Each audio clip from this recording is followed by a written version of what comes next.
जून 9 रे मुख्यमंत्री भावे शपथ नेबे नवीन पट्टनायक। ओडिशावासी आशीर्वाद रे इतिहास रचिबे। भवानीपाटना मंचरू बड़ घोषणा कले पांड्यान।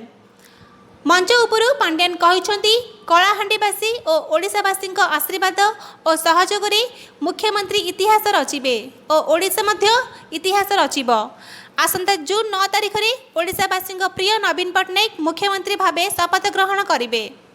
सकाळ 11:30 अपराह्न 1:30 मध्य मुख्यमंत्री नवीन पट्टनायक शपथ ग्रहण करेंगे। पांड्यान को यही बयान को नहीं राजनैतिक महल में जोरदार चर्चा आरंभ होईछि। निर्वाचन शेष हो नथिबा बेले मुख्यमंत्री नवीन पट्टनायक शपथ ग्रहण तारीख कही पांड्यान मास्टर स्ट्रोक मारिथिबा चर्चा होईछि। एहा सह पांड्यान कहउछंती जे कहले भी ओडिसा रे कोनोसी योजना बंद हेबो नाही।